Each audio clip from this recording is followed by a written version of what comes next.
ವೀಕ್ಷಕರೇ, ನಾನೇನಾದರೂ ಮೂರನೇ ವಿಶ್ವಯುದ್ಧ ಆಗುವುದು ತುಂಬ ಹತ್ತಿರದಲ್ಲಿದೆ ಎಂದರೆ ನಿಮಗೆ ಹೇಗೆ ಅನಿಸುತ್ತದೆ? ಇಂತಹ ಕಲ್ಪನೆಗೆ ಕಾರಣವಾಗಿರುವುದೇ ರಷ್ಯಾ ಉಕ್ರೇನ್ ಹಾಗೂ ಇಸ್ರೇಲ್ ಹಮಾಸ್ ನಡುವಿನ ಯುದ್ಧ. ಫೆಬ್ರವರಿ 24, 2022ರಲ್ಲಿ ಶುರುವಾದ ರಷ್ಯಾ ಉಕ್ರೇನ್ ಯುದ್ಧವು ಇನ್ನೂ ನಿಂತಿಲ್ಲ ಹಾಗೂ ನಿಲ್ಲುವ ಲಕ್ಷಣಗಳು ಕಾಣುತ್ತಿಲ್ಲ.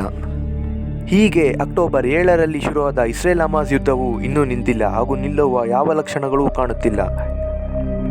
ಈ ಯುದ್ಧದಿಂದಾಗಿ ಹಲವಾರು ರಾಷ್ಟ್ರಗಳಲ್ಲಿ ಅಂತರ್ಕಲಹ ಹಾಗೂ ಎಕನಾಮಿಕ್ ಡಿಪ್ರೆಷನ್ಗಳಂತಹ ದೊಡ್ಡ ಸಮಸ್ಯೆಗಳು ಉಂಟಾಗಿವೆ ಹಾಗೂ ಲಕ್ಷಾಂತರ ಜನಗಳು ಯಾವಾಗಲೂ ಪ್ರಾಣಾಪಾಯದಿಂದ ಹಾಗೂ ಭಯದಿಂದ ಕಾಲ ಕಳೆಯುವಂತಾಗಿದೆ.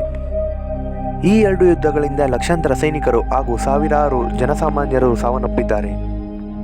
ಈ ನಡುವೆ ಈ ಯುದ್ಧಗಳನ್ನು ಕಂಡ ತಜ್ಞರು ಹೇಳುವುದು ಮೂರನೇ ವಿಶ್ವಯುದ್ಧ ಸಂಭವಿಸುವ ಸಾಧ್ಯತೆ ಇದೆ ಎಂದು. ನಿಮ್ಮ ಅನಿಸಿಕೆಯನ್ನು ಕಮೆಂಟ್ನಲ್ಲಿ ತಿಳಿಸಿ. ಮೂರನೇ ವಿಶ್ವಯುದ್ಧ ಆಗುವುದೋ ಇಲ್ಲವೋ